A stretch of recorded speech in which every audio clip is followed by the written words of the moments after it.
තෙරුවන් නමස්කාර කරමු. නමස්කාර වේවා බුදුරුවනට සමදා බුදු හිමි සරණ යමි. නමස්කාර වේවා ධම්රුවනට සමදා සදහම් සරණ යමි. නමස්කාර වේවා සංඝරුවනට සමදා මහා සංඝ සරණ යමි. නමස්කාර වේවා තුනුරුවනට සමදා තිසරණ සරණ යමි. සාදු සාදු සාදු. අපට මේ දහම් මඟ පෙන්වා වදාළ අපගේ ගුරු දේවෝත්තම කල්යාණ මිත්‍ර පින්වත් ලොකු ස්වාමීන් වහන්සේට අප සියලු දෙනාගේම নমස්කාරය වේවා. සාදු සාදු සාදු. ශ්‍රද්ධාවන්ත කාරුණික පින්නතුනි,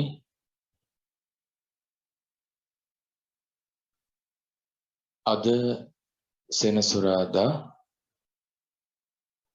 අපේ දහම් කවය වැඩසටහන ආරම්භ වෙන දවස.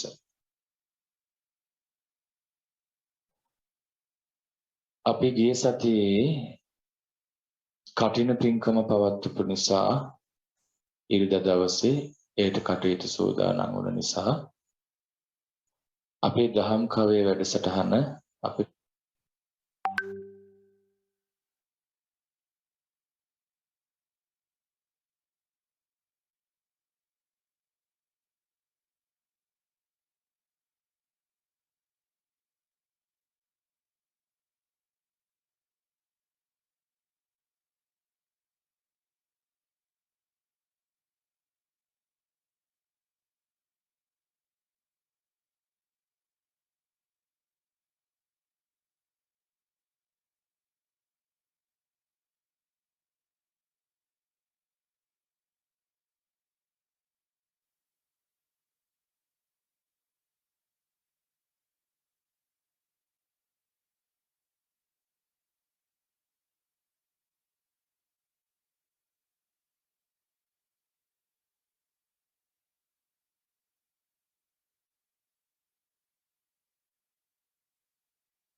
ධර්මයේ ජීවිතයට ගලප ගැනීමනේ. ධර්මයේ හැසිරෙන්න තියෙන්නේ ප්‍රායෝගික ජීවිතය තුලනේ. ධර්මයේ හැසිරෙනවා කියලා ජීවත් වීම පැත්තකට දාලා වෙනම කරන වැඩක්ද ධර්මයේ හැසිරීම? නෑ. ධර්මයේ ජීවිතයට ගලප ගැනීම. ජීවත් වීමත් එක්කම ධර්මයේ හැසිරෙන්න තියෙන්නේ ප්‍රායෝගික ජීවිතය තුලනේ. ධර්මයේ හැසිරෙනවා කියලා. එතකොට ජීවත් වීම අපි ජීවත් වෙනවා කියලා කරන්නේ කයින් යම් යම් කටයුතු කරනවා, වචන කතා කරනවා, හිතනවා. මේක තව විස්තර විදිහට අපි කරනවා. හැබැයි ප්‍රධාන වශයෙන් කායික ක්‍රියා, වාචසික ක්‍රියා, මානසික ක්‍රියා. කයින් වචනෙන් මනසින් කටයුතු කරනවා. අන්නේ කයින් වචනේ මනසින් කටයුතු කිරීම තුළ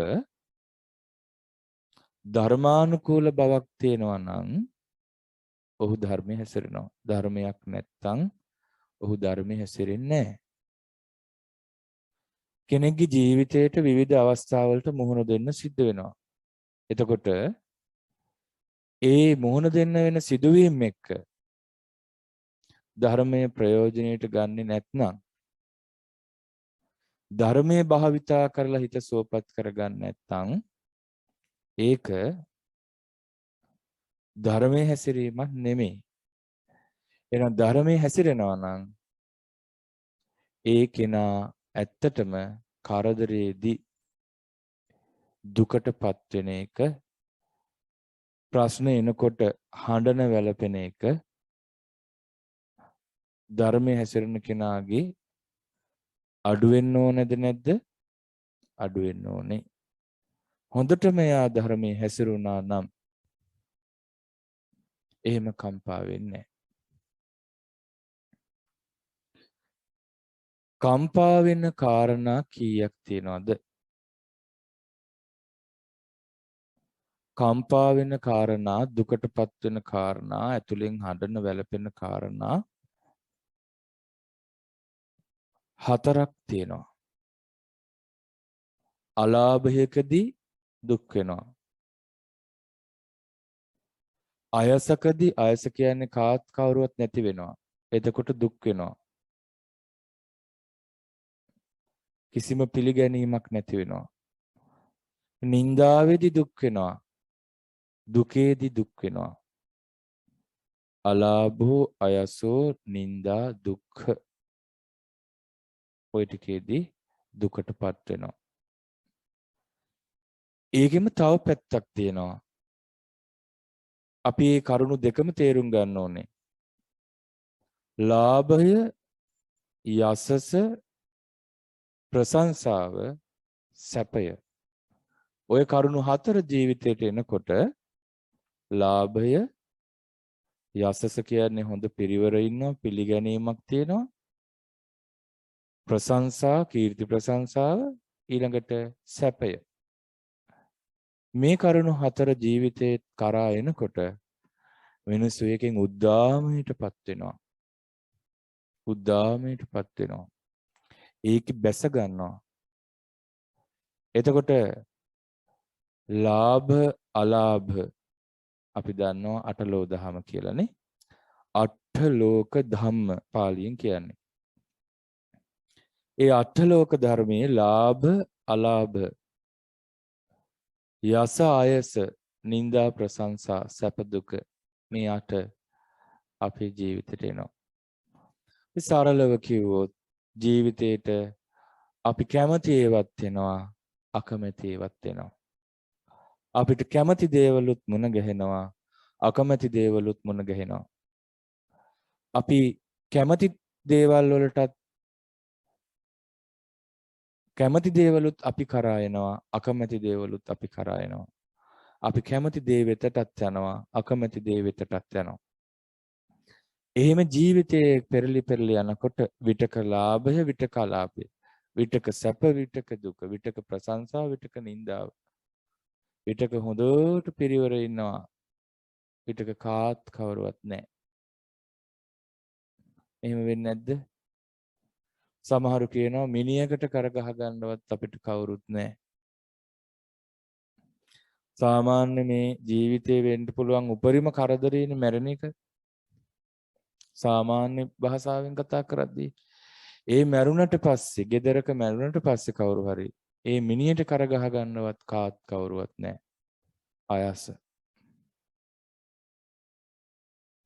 හිත හැදෙන්න වචනයක් කියන්න කවුරුවත් නැහැ. අයස. ඒවා ජීවිතේ කරා පැමිණෙනවා. ඊළඟට අපි හොඳට හිතවත්ව ඉන්න එකපාර අමනාප වෙනවා. අපි ගොඩාක් බලාපොරොත්තු තියන් ඉන්න අය එකපාරේ බලාපොරොත්තු අපේ බිඳලා දානවා. අපි ගොඩාක් ආදරෙන් ඉන්න අය එකපාර අපිට පිටුපාලා යනවා. ඔය විදිහේ වචන වලින් අපි කියනවානේ. දිවෙන් දිව ගාගෙන හිටියේ දැන් ණයයි පොළඟයි වගේ කියනවා. එයි ආදරෙන් ඉඳලා දැන් ජන්මාන්තර වෛරක්කාර වෙලා. ජන්මාන්තර කියන්නේ ජීවිත ලබන ජීවිතය ඇතුලේ වෛර පිරිමහන්ට මුණ ගැහෙන තරමටම බද්ධ වෛරය, වෛර බැඳගෙන. මේ ඔක්කොම කාටද මුණ දෙන්න වෙන්නේ මේ උපන් සත්වයට අපිට. මේක ඔබ හිතන්නේ නරක අයට විතරද වෙන්නේ? ඔන්න දැන් කෙනෙක් ඉන්නවා සිල් රකින්නේ අනක් ගුණක් නැති මිනිස්සෙක් ඉන්නවා. ඒ අනක් ගුණක් නැති මිනිසයා මොකද කරන්නේ? එයාගේ ජීවිතයේ යම් යම් කටයුතු කරද්දී එයාට නිඳා එනවා, බැනුම් අහන්න වෙනවා. සමහර විට වැරදි තියෙනවා තමයි. නමුත් කරපුවත් නැති වැරදි වලට සමහර විට ඒවා මාධ්‍යේ පවා යනවා, නිඳා පහස ලැබෙනවා. අපි හිතමු වැරදි දෙයක් බිස්නස් කරන මිනිස්සෙක් ඉන්නවා. එයා පොඩි පොඩි දේවල් කරලා නමුත් එහෙම නෙමෙයි යන්නේ. අවුරුදු ගාණක් තිස්සේ එයාලගේ පරම්පරාවේ ඉඳලම මේක තමයි කරලා තියෙන්නේ කියලා මඩ යනවා. අපහාස යනවා. නිඳා යනවා. එයාට හිතා ගන්න බැරි විදිහට එයාගේ ප්‍රතිරූපයට ගොඩාක් ලොකු පහරක් වදිනවා. හැබැයි එයා වැරදි කර කර ඉන්න මිනිස්සෙක්. ඔහුට නිඳා අපහාස ලැබීම අපිට නිකන් ලොකු ප්‍රශ්නයක් නෑ වගේ. හැබැයි මේ කිසි වැරැද්දක් නැති හොඳ මිනිස්සු කරත් නිඳා වෙන්නේ නැද්ද? ඒකට වෙන උදාහරණ ඕනේ.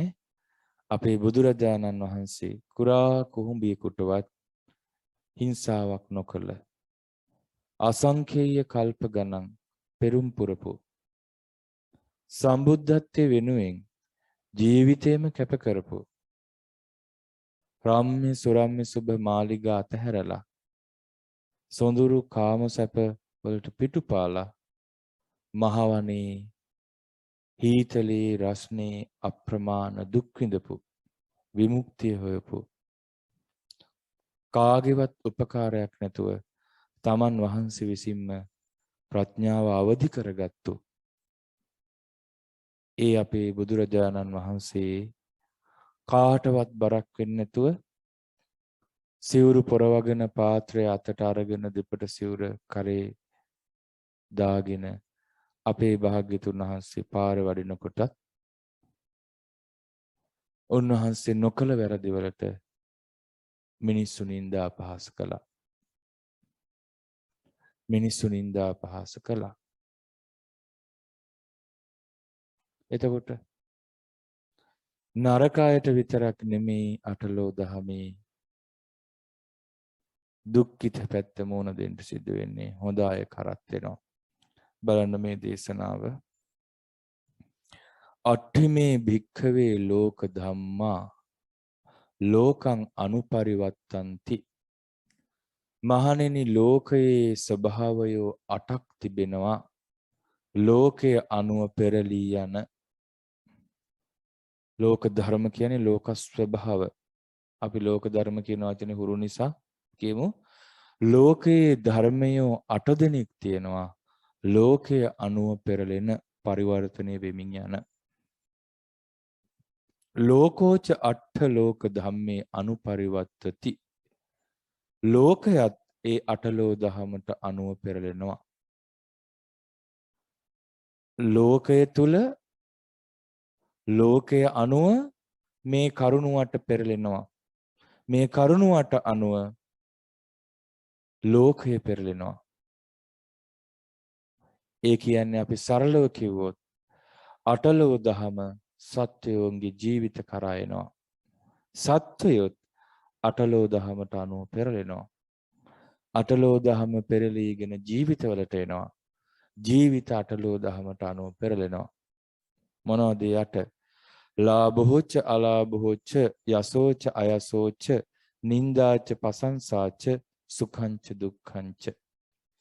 ලාභයද අලාභයද යසසද අයසද නින්දාවද ප්‍රශංසාවද සැපද දුකද. අසුතවතෝ භික්ඛවේ පුතුජනස්ස uppajjati ලාභෝපි අලාභෝපි. මහණෙනි අශෘතවත් පෘථග්ජනයාටත් ලාභයත් උපදී අලාභයත් උපදී.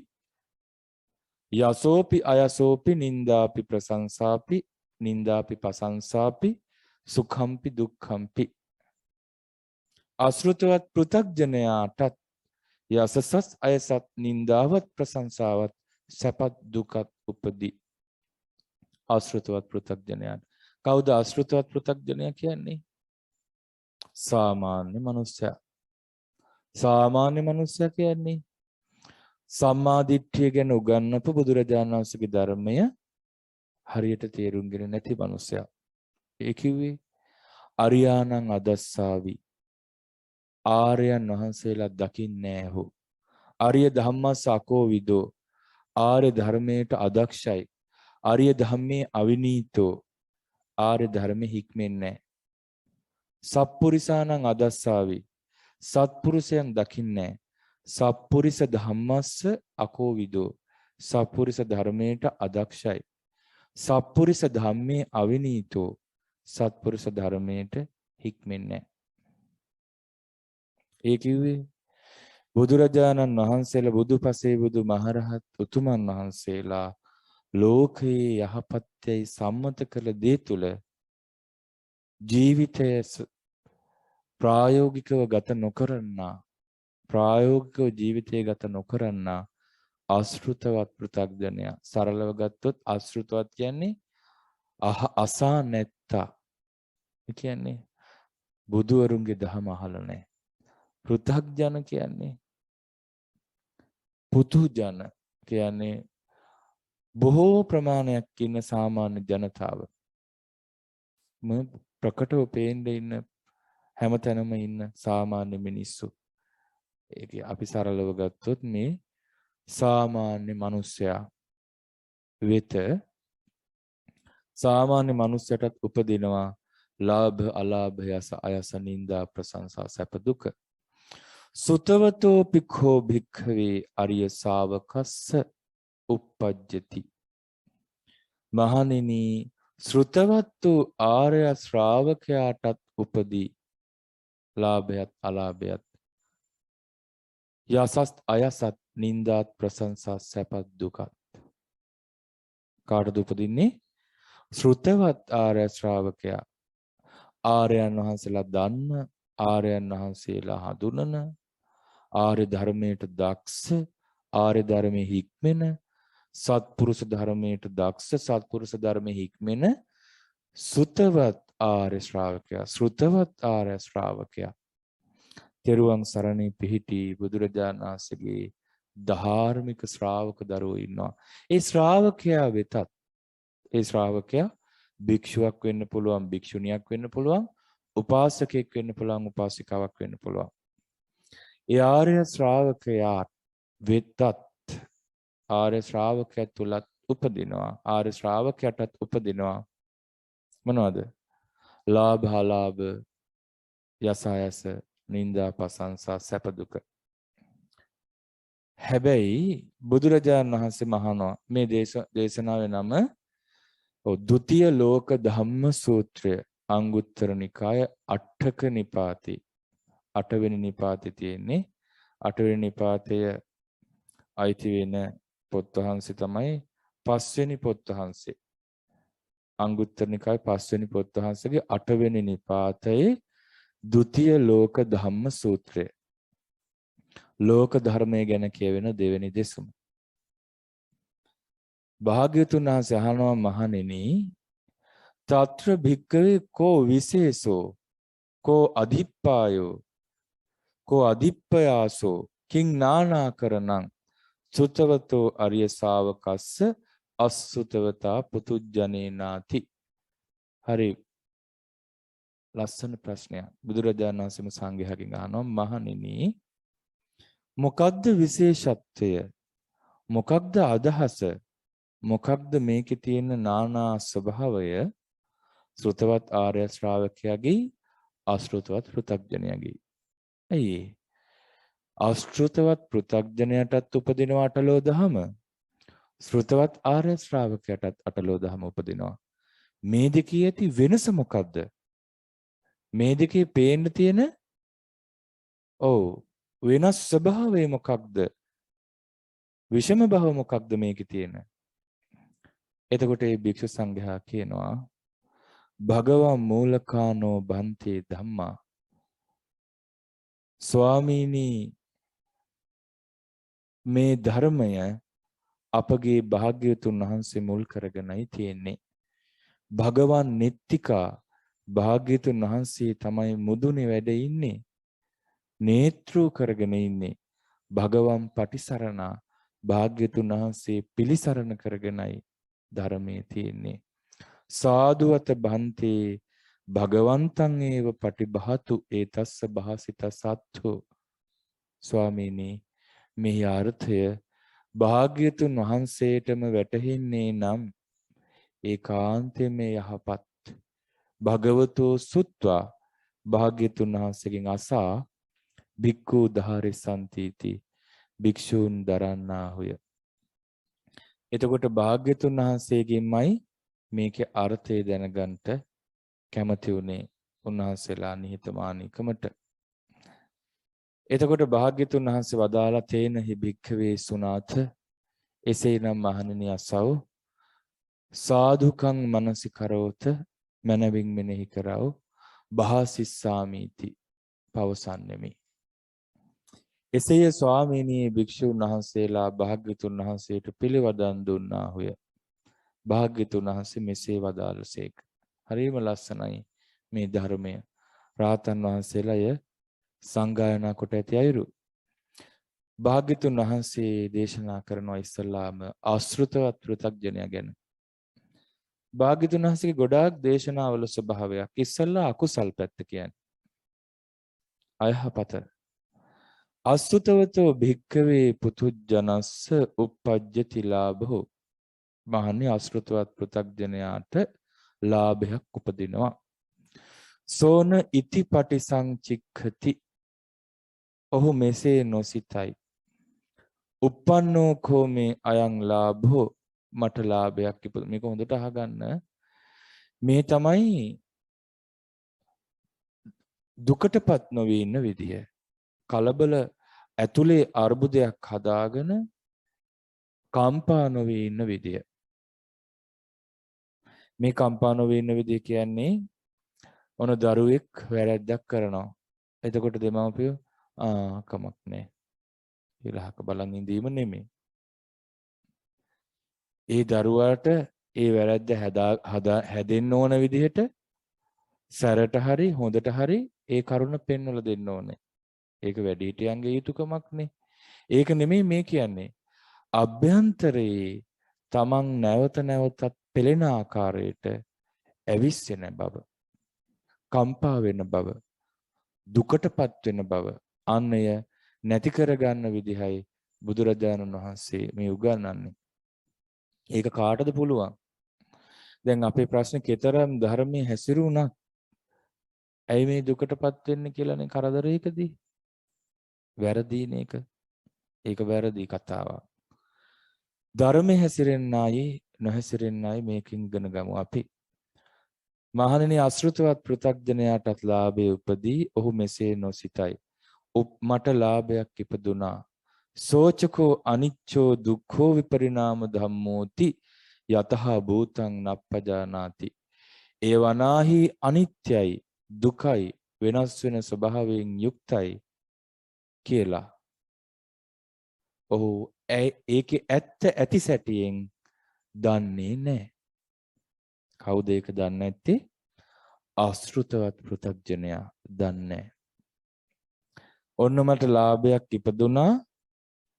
ඒ ලාභයත් අනිත්‍යයි දුකයි වෙනස් වෙන ස්වභාවයෙන් යුක්තයි කියලා යතහ භූතං නප්පජානාති. එහි තිබෙන්නා වූම ස්වභාවය ගැන නප්පජානාති නොදනී කියද්දි මේ අවබෝධයක් නැහැ කියන එකයි. දැනුමක් නැහැ කියන එක නෙමෙයි. නප්පජානාති කියන්නේ නොදනී තමයි තේරුම. නමුත් අද සිංහලත් එක්ක බලද්දී ඒක නොදනී කියපුවම දන්නේ කියන්නේ අහලවත් නැහැ වගේ අදහසක්. නමුත් නොදනී කියන්නේ අවබෝධයක් නැහැ උට. දැන් ඕන තරම් බණ අහලා ඉන්න පුළුවන්. දැනුමක් හැටියට තියෙනවා. නමුත් ඒක නෙමෙයි මේ කියන්නේ. මේ උපන්නා වූ ලාභය අනිත්‍යයි දුකයි වෙනස් වෙන ස්වභාවයෙන් යුක්තයි කියලා අවබෝධයක් නැහැ. එතකොට මොකද වෙන්නේ? ඔව් ඊට පස්සේ ආයෙ කියනවා uppajjati alabho ඔන්න අලාභයක් උපදිනවා. ඒ කියන්නේ මේක සරලව කියමු. ඔන්න මහන්සි වෙලා රැකියාවක් කරනවා. රැකියාව කරගෙන ඉන්නකොට එකපාරම යාට හම්බෙනවා ප්‍රොමෝෂන් එකක්. උසස් වීමක් ලැබෙනවා. ඒක ලාභයක්ද නැද්ද? ලාභයක්. ලාභය ලැබිච්ච ගමන් සාමාන්‍ය මිනිසයා මොකද කරන්නේ? පිනා ගිහිල්ලා ඒක බැස ගන්නවා. ආර්ය ශ්‍රාවකයා එහෙම නෙමෙයි. ඒ සාමාන්‍ය මිනිසයා දන්නේ නැහැ මේ ලැබිච්ච දේ අනිත්‍යයි, දුක්ඛයි, වෙනස් වෙනවා කියලා කී යථාර්ථය දන්නේ. අපි හිතමු තරුණ යුවලක් ඉන්නවා. ඒ තරුණ යුවලට ඉස්සෙල්ලාම බැඳලා අවුරුද්දක් විතර යද්දී ඔන්න දරුවෙක් බිහිවන ලකුණු වෙනවා. සතුටටපත් වෙනවා. දරුවා ලැබෙනවා. ලස්සන දරුවෙක්. ලාභයක් ලැබුණා. ඒකට කියනවා දරු සම්පත. දරුවෙක් ලැබිලා. එතකොට ඒක ඒ අම්මයි තාත්තයි දරුවාගේ ඉරියව් බල හිනාව බල ඒ දරුවා ගැනම හිත අලව ගන්නවා. බැස ගන්නවා. ඒ වෙතටම යනවා. ඒක රූපයක්. ඒක විඳීමක්. ඒක සංඥාවක්, සංස්කාරයක්, විඥානයක්. ඒ දරුවත් එක්ක අපේ ඇහැ සම්බන්ධ වෙනකොට, කන සම්බන්ධ වෙනකොට එතන හටගන්නේ පංච උපාදානස්කන්ධයක් කියන එක තේරුමක් නැහැ. ඒවා අනිත්‍යයි කියන එක තේරුමක් නැහැ. දුකයි කියන එක තේරුමක් නැහැ. වෙනස් වෙන ස්වභාවයෙන් යුක්තයි කියන එක ගැන අවබෝධයක් නැහැ. ඒ විදිහට යතහ භූතං නප්පජානාති ඇත්ත ඇති සැටියෙන් නොදන්නා නිසා ඔහුට ගොඩක් ප්‍රශ්න වලට මුහුණ දෙන්න වෙනවා. ලාභ අලාභය මොකද්ද? එකපාර ඒ දරුවා හදිසි රෝගයක් වෙලඳී මරණයටපත් වෙනවා. ඔන්න එතකොට මහා දුකටපත් වෙනවා. පපුවේ අත් ගහ කෙස්වලු කඩාගෙන බිම පෙරලි යටිගිරියෙන් කෑ ගහලා අඬනවා. අනේ මගේ ප්‍රියමනාප එකම පුතා කෝ. එක එක විදිහට අඬනවා කියා වැළපෙනවා. සමහරුන්ට ඒක පාලනය කරගන්න බෑ. පිස්සු හැදෙනවා. කිසා ගෞතමිය වගේ. කරදර ජීවිතේට එක එක එනකොට අලාභ එනකොට ජීවිතේ ගොඩාක් කඩාගෙන වැටිලා දුකටපත් වෙනවා. සරලව කියපුවාම අලාභය කියන්නේ. ওই විදිහටම යසසත් ජීවිතයට එනවා ආයසත් සල්ලි තියෙනවා තරුණ එක් රැකියාව හොයාගෙන ගිහිල්ලා ගමට එනවා නිවාඩුවට යාළුවෝ එකතු වෙනවා සින්දු කියනවා විනෝද වෙනවා කෑම ගෙනල්ලා කනවා හරියට ධර්මයේ දන්නේ නැත්නම් බොනවා දැන් මෙහෙම මේ වගේ විනෝදයෙන් ඉන්නවා ආය යනකොටත් හරි උණුසුම් සමුදීමක් එනකොට උණුසුම් පිළිගැනීමක් ඔහොම ඉන්නවා ඔහොම ඉඳලා මෙයාට ඉතින් මොනවා හරි ව්‍යාපාරයක් පටන් ගන්න ගිහිල්ලා ඒ වගේ ආයෝජනය කරලා ඒව වැරදිලා මෙයා දැන් මුදල් නැහැ. දැන් අර යාළුව ආයේ ඉස්සර වගේ ඉන්නේ ටික හැලිලා යනවා. දැන් මෙයා ගෙදර එනවා. ආවද දන්නෙත් නැහැ. පාරේදී යාළුවෙක් හම්බෙනවා. කවද්දා වෙයි? සති දෙකක් විතර ඇවිල්ලා. එහෙමද? දන්නේ නැනේ. දන්නවනම් එනවනේ කියලා යනවා. ඒ නිකන් කියන්නේ. ඉස්සර බස් එකකින් බහිනකොට දන්නවා ගමේ මෙයාලු. දැන් දන්නේ නැහැ. ඉස්සර වාහනේ සද්දය ඇහෙනකොට දන්නවා. ගෙදර සින්දුවක් දානකොට දන්නවන්න අහවල ඇවිල්ලා කියලා. දැන් දන්නේ කාත් කවුරුත් නැහැ. යස අයස.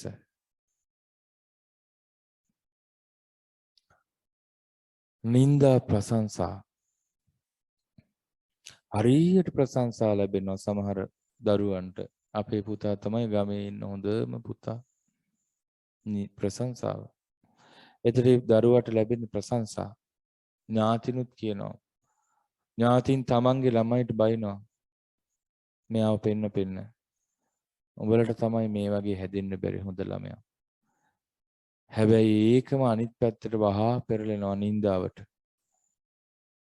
ප්‍රශංසාව නින්දාව. ඊට පස්සේ කියන්නේ අම්බෝ අර වගේ ළමයි ඉපදෙන්නේ කරුමෙට කියනවා. පවුල් විනාශ කරන්න ඉපදිච්ච කාලකන්ණි කියනවා. මෝසලයෝ කියනවා. බයිනෝ. නින්දා. අපහාස. ලාභ අලාභ යස අයස නින්දා ප්‍රශංසා සුඛං ච දුක්ඛං සැප දුක. ඔය ඔක්කොගෙම සැපයි දුකයි එනවා එක එක විදිහට. එතකොට ආශ්‍රිතවත් පෘථග්ජනයාට ලාභයක් ඉපදුනත් අලාභයක් ඉපදුනත් යසස අයස නින්දා ප්‍රශංසා සැප දුක උපදිනකොට ඔහු දන්නේ නැහැ. ඔහු මෙනෙහි කරන්නේ නැහැ. ඔහු නුවණින් මෙනෙහි කරන්නේ නැහැ. සෝන ඉතිපටි සංචික්කති. ඒක මෙනෙහි කළ යුතු දෙයක්. ඔහු නුවණින් දකින්නේ නැහැ. ඔහු නුවණින් දකින්නේ නැහැ. මට මේ අටලෝ දහම ඉපදුනා. ලාභයක් හරි අලාභයක් හරි නින්දාවක්. අපි ගමු දුකක් මට දුකක් ඉපදුනා. මේ දුකත් අනිත්‍යයි. දැන් අපි බලාපොරොත්තු තියාගෙන හිටපු කෙනෙක් අපි නොහිතූ වෙලාවක මරණයටපත් වෙනවා. ඒක දුකක්. ප්‍රියංගෙන් වෙන්වීමේ දුක. සමහර විට ඔහුට කියාගන්න ගොඩාක් දේවල් අපිට තිබ්බ එකක්වත් කියන්න බැරි වුණා. හිත හිතා අඬනවා. අනේ මට යාට මේවා කියන්න තිබ්බා. ඒවා කියාගන්න බැරි වුණා. ඇයි මං පරක්කුනේ? අඬනවා. දුකටපත් වෙනවා. හැබැයි ආශ්‍රිතවත් පෘථග්ජනයා දන්නේ නැහැ. ඒ දුකත් අනිත්‍යයි. ඒ දුක අනිත්‍යයි. ඒ දුක දුකයි. ඒ කියන්නේ ඒ අරමුණක් හැටියට එන දුක අනිත්‍ය නිසාම දුක පැත්තටයි දෙයක්. විපරිණාම ධම්මන්ති වෙනස් වෙන ස්වභාවයෙන් යුක්තයි. යතහ භූතං අපජානාති. ඒ වූ ආකාරයෙන්ම අවබෝධයක් නැහැ. එතකොට මොකද වෙන්නේ? තස්ස ලාභෝ පිචිත්තං පරියාදාය තිට්ඨති. අලාභෝ පිචිත්තං පරියාදාය තිට්ඨති. ඔහු උපං ලාභයේ නිමිති කරගෙන ඇලෙනවා. පරියාදාය තිට්ඨති යට වෙලා ඒකට යට වී පවතිනවා. ආත්පසින් යට වෙනවා. ලාභයෙන් හිත යට වෙනවා. ලාභයට හිත ඇලෙනවා. අලාභෝ පිචිත්තං පරියාදාය තිට්ඨති. අලාභය නිමිති කරගෙනත් ඔහුගේ සිත යටපත් වෙනවා. පරියාදාය තිට්ඨති කියන්නේ යටපත් වෙනවා, මැඩ පවත්වනවා. එතකොට ඔහු ලාභෝ පිචිත්තං පරියාදාය තිට්ඨති. ලාභේනුත් ඔහුගේ හිත මැඩගෙන සිටිනවා. අලාභෝපි අලාභෙන් ඔහුගේ සිත මැඩගෙන සිටිනවා. යසෝපි චිත්තං පරියාදාය තිට්ඨති. යසිනුත් මේ යටපත් වෙනවා හිත මඩිනවා. අයසිනුත් මඩිනවා. සැපේ නින්දාවෙනුත් මඩිනවා. ප්‍රශංසාවෙනුත් මඩිනවා. සැපෙනුත් මඩිනවා. දුකිනුත් මඩිනවා. දුකත් සිත මැඩගෙන සිටි. සෝ uppannං ලාභං අනුරුජ්ජති. අලාභේ පටිවිරුජ්ජති. ඔන්න වෙනදී. හරිම ලස්සනයි. මම මේ පාලිත් එක්කම කියන්නේ පාලි ලස්සන නිසා. ඔහු උපන්නා වූ ලාභයට ඇලෙනවා. ලාභයට ඇලෙනවා. උපන් ලාභයේ නිමිති කොට ඇලෙයි. අනුරුජ්ජති කියන්නේ ඒක බැස ගන්නවා. ඇලෙනවා. අලාභේ පටිවිරුජ්ජති. අලාභයට විරෝධය දක්වනවා. ගැටෙනවා. අලාභයට විරෝධය දක්වනවා. ලාභයට වැළඳ ගන්නවා. ලාභය වැළඳ ගන්නවා. අලාභයට විරුද්ධ වෙනවා. ලාභයට හිත ඇලෙනවා. අලාභය නිමිති කොටගෙන ගැටෙනවා.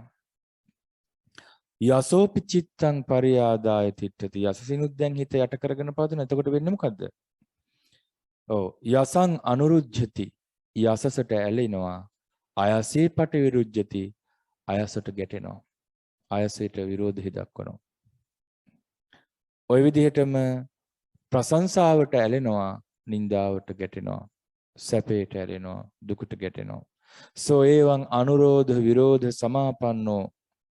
ওই විදිහට ඔහු අනුරෝධයෙන් විරෝධයෙන් ඉන්නකොට, ওই විදිහට ඔහු බැස ගැනීමෙන් එළියට විසිරීමෙන් ඉන්නකොට, ওই විදිහට ඇලීමෙන් ගැටීමෙන් ඉන්නකොට, ඇලීමෙන් ගැටීමෙන් ඉන්නකොට න පරිමුච්ඡති ජාතියා ජරාය මරණේන.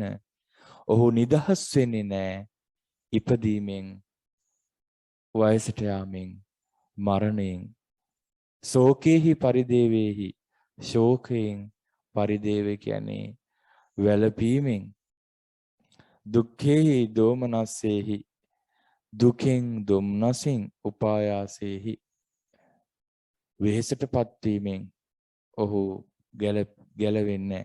ශෝකෙහි පරිදේවි ශෝක කිරීමෙන් හැඬීමෙන් දුකෙන් දුම්නසින් උපායාසයෙන් වළකින්නේ නැහැ. නිදහස් වෙන්නේ නැහැ. න පරිමුච්ඡති දුක්ඛස්මාති වදාමි. දුකෙන් නිදහස් වෙන්නේ නැහැ කියලායි කියන්නේ. දුකෙන් මිදෙන්නේ නැහැ.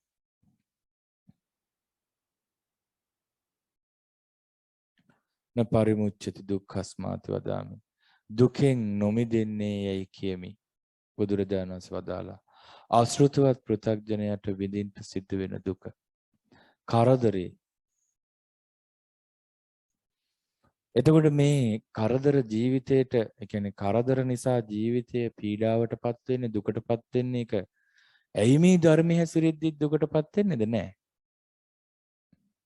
ධර්මයේ නොහැසිරීම නිසා දුකටපත් වෙනවා. ධර්මයේ හැසිරීලා ආශ්‍රිතවත් පෘථග්ජන භාවයේ මිදුණා නම් කතාව මීට වඩා වෙනස්. කොහොමද? සුතවතෝ චකෝ භික්ඛවේ අරිය ශාවකෝ uppajjati ලාභෝ. ශ්‍රුතවත් ආර්ය ශ්‍රාවකයාටද මහණෙනි ලාභ උපදී. සෝ ඉතිපටි සංචික්ඛති.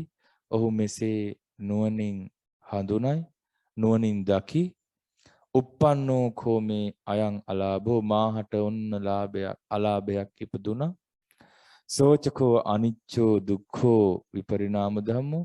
එයත් අනිත්‍යයි දුකයි වෙනස් වෙන ස්වභාවයෙන් යුක්තයි. දැන් මේ වෙච්ච ලාභය, උපදුන ලාභය අනිත්‍යයි දුකයි වෙනස් වෙන ස්වභාවයෙන් යුක්තයි. ඔන්න ශ්‍රුතවත් ආර්ය ශ්‍රාවකයන් නුවණින් දකින විදිය. යතහ භූතං පජානාති. යථාර්ථයක් වශයෙන්ම ඔහු ඒක දන්නවා, තේරුමක් තියෙනවා. ওই විදිහටම අලාභය, යසස අයස, නිന്ദා ප්‍රශංසා, සැප දුක ශ්‍රුතවත් ආර්ය ශ්‍රාවකයා වෙත පැමිණෙනවා. හොඳ මිනිස්සයා ළඟට එනවා, භික්ෂුව ළඟට එනවා, උපාසකයා ළඟට එනවා, උපාසිකාව වෙතට එනවා, ආර්ය ශ්‍රාවකයා වෙත එනවා. ලාභ අලාභ, සැප දුක, යස අයස, නිന്ദා ප්‍රශංසා එනවා. එනකොට ඔහු හැබැයි ඔන්න මට අපි ගමු දුකක්, ඔන්න දුක් වේදනාවක්. ඔන්න මට දුකක් ඉපදුනා. ඒකත් අනිත්‍යයි දුකයි වෙනස් වෙන ස්වභාවයෙන් යුක්තයි කියලා ඔහු හිත යට කරගන්නේ.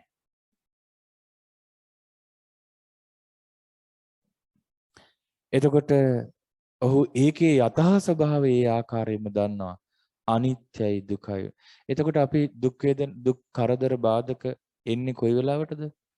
අපේ ප්‍රියමනාපම කෙනෙක් වෙන් වෙනවා. අපි කැමති අපි පාඩම් කරලා විභාග ලියනවා, ෆේල් වෙනවා. අපේ බලාපොරොත්තු සුන් වෙනවා. දරුවෝ දෙමව්පියෝ දරුවන්ට උගන්වනවා හිතන ඉලක්කයට යන්නේ. ඔන්න අලාභයන් ආවා, දුක් ආවා ජීවිතේට. ඒ අලාභ එනකොට, දුක එනකොට ඒ අසෘතවත් පෘථග්ජනයා නොදන්න නිසා ඒකට මැඩිලා ඒක තුලම වැළලීලා යනවනේ. නමුත් ශ්‍රුතවත් ආර්ය ශ්‍රාවකයා වෙත ඒව එනවා. ඔහු දන්නවා මේ දුකක් තමයි ආවේ. ඉතින් මම කැමති නැහැ ෆේල් වෙන්න. මගේ දරුවෝ ෆේල් වෙනවට මම කැමති නැහැ. දුකක් මේක. හැබැයි මේකත් අනිත්‍යයි, දුකයි, වෙනස් වෙන ස්වභාවයෙන් යුක්තයි. අවබෝධයක්, තේරුම් ගැනීමක් තියෙනවා. මේ ශ්‍රුතවත් ආර්ය ශ්‍රාවකයාගේ මට්ටම නැතත්, ඒ කියන්නේ එහි ස්ථාවර මට්ටම නැතත් දහම් මඟ දියුණු කරන්නට උත්සාහයක් ගන්න ශ්‍රාවකය තුළ යන්තමින් හරි ඡායා මාත්‍රයක් කර තියෙනවා නම් ඔහුට ආස්වැසිල්ලක් උපදවා ගන්නට මාවත හැදින්න පුළුවන්. ඊට පස්සේ භාග්‍යතුන් වහන්සේ වදාළ ඔන්න ශ්‍රුතවත් ආර්ය ශ්‍රාවකයා ওই විදිහට ලාභ අලාභ සැප දුක නිന്ദා ප්‍රශංසා යසසෝ එනකොට අනිත්‍ය දුක්ඛ ඒ විපරිණාම ස්වභාවයෙන් යුක්තයි කියලා ඒ ආකාරයෙන්ම දන්නවා. තස්ස ලාභෝපි චිත්තං න පරියාදාය තිට්ඨති. ශ්‍රුතවත් ආර්ය ශ්‍රාවකයාගේ ලක්ෂණ. ඔහුගේ හිත ලාභයේ ඉදිරියේ ආර්ය ශ්‍රාවකයා ලාභයෙන් සිත මැඩ පවත්වන්නට බෑ. ලාභයට බෑ ඔහුගේ හිත මඩින්න. අලාභයේ ඉදිරියේ ඔහුගේ හිත මඩින්නට බෑ. යස අයස නිന്ദා ප්‍රශංසා සැප දුකාවට ඔහුගේ සිත මැඩිලා පවතින්නේ යටපත් වෙලා පවතින්නේ මැඩගෙන නොසිටි. ඔහු ඒවට යට වෙන්නේ ඔහු කොහොමද ඔහුට මොකද්ද වෙන්නේ? සෝ uppannං ලාභං නානුරුජ්ජති. ඔහු උපන් ලාභයට ඇලෙන්නේ ඒකේ බැසගන්නේ. අලාභේ නප්පටි විරුජ්ජති. අලාභයට ගැටෙන්නේ නැහැ. උපන්නා වූ ලාභයට ඇලෙන්නේ නැහැ, බැසගන්නේ. උපන්නා වූ අලාභයට ගැටෙන්නේ නැහැ. විරෝධය දක්වන්නේ නැහැ. uppannං යසං නානුරුජ්ජති අයසේ නප්පටි විරුජ්ජති. යසට ඇලෙන්නේ අයසට ගැටෙන්නේ නැහැ. uppannam pasansan නානුරුජ්ජති. උපන්නා වූ ප්‍රශංසාවේ බැසගන්නේ නැලෙන්නේ. නින්දාය නප්පට විරුජ්ජති. නින්දාවට විරෝධය දක්වන්නේ ගැටෙන්නේ. uppannam සුඛං නානුරුජ්ජති. උපන්නා වූ සැපයට ඇලෙන්නේ. උපන්නා වූ දුකට ගැටෙන්නේ. සෝ ඒවං අනුරෝධ විරෝධ විප්පහීනෝ. දැන් අසෘතව පෘථග්ජනයා අනුරෝධ විරෝධ සමාපන්නෝ. අනුරෝධයත් විරෝධයත් එක්ක එකතු වෙලා ඉන්නේ. කියන්නේ බැස ගැනීමත් විසිරීමත් ඇලීමත් ගැටීමත් එක්ක එකතු වෙලා ඉන්නේ. ආර්ය ශ්‍රාවකයා ඇලීමත් ගැටීමත් එක්ක එකතු වෙලා නැහැ. අනුරෝධ විරෝධ විප්පහීනෝ. මේ ඇලීමත් ගැටීමත් නැති කරලා දුරු කරලා පරිමුච්ඡති ජාතියා ජරාය මරණේන සෝකේහි පරිදේවේහි දුක්ඛේහි දෝමනස්සේහි උපායාසේහි. මිදෙනවා, නිදහස් වෙනවා. මොකෙන්ද නිදහස් වෙන්නේ? ඉපදීමෙන්, වයසට යාමෙන්, මරණයෙන්, ශෝක වැළපීම්, ශෝකයෙන් හැඬීමෙන්, වැළපීමෙන්, දුකින් දොම්නසෙන්, උපායාසයෙන් මේ වගේ නිදහස් වෙනවා. පරිමුච්ඡති දුක්ඛස්මාති වදාමි. දුකෙන් මිදෙමි කියලායි කියන්නේ. දුකෙන් මිදෙනවා. එහෙනම් මේ පීඩා, කරදර, දුම්නස්, දුක් අපි කියන්නේ කරදරේ ඉවරයක් නැහැ. අනේ කරුමේ මේවා කවදා ඉවර වෙයිද දන්නේ නැහැ. ඉස්පාසුවක් නැහැ. හිතේ අස්වැසිල්ලක් නැහැ. නිදහසක් නැහැ. ඔය ඔක්කොම නැති වෙන්නේ කාටද? ශ්‍රුතවත් ආර්ය ශ්‍රාවකට. එහෙනම් ආර්ය ශ්‍රාවකත්වයේ පිහිටීමම තමයි එයින් වලකින් හේතුව. අනේ හාමුදුරනේ අපි බෝධි පූජා සතියක්ම තිබ්බා. ඉවර වෙන්නේ කරදර කියලා කියන්න පුළුවන්.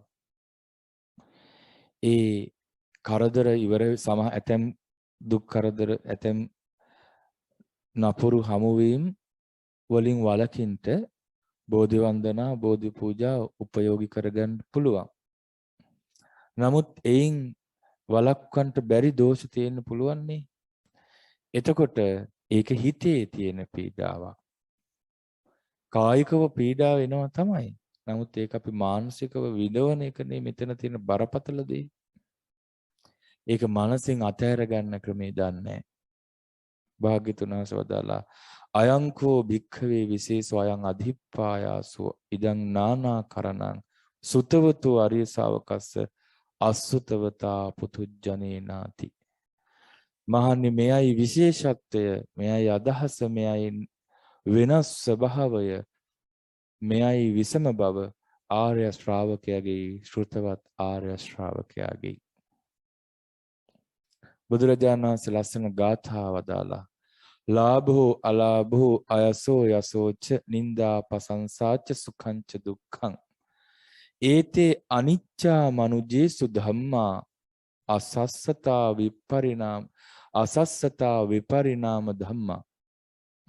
ලාභයත් අලාභයත් අයසත් යසසත් නින්දාවත් ප්‍රශංසාවත් සැපයත් දුකත් මිනිසුන් කෙරෙහි මේවා පවතිනවා. ඒ මිනිසුන් කෙරෙහි පවතින මේ ධර්මයන් අනිත්‍යයි, අශාස්වතයි, ඒ කියන්නේ අස්ථිරයි, සදාකාලික නැහැ, පෙරළෙන ස්වභාවයෙන් යුක්තයි කියන කරුණ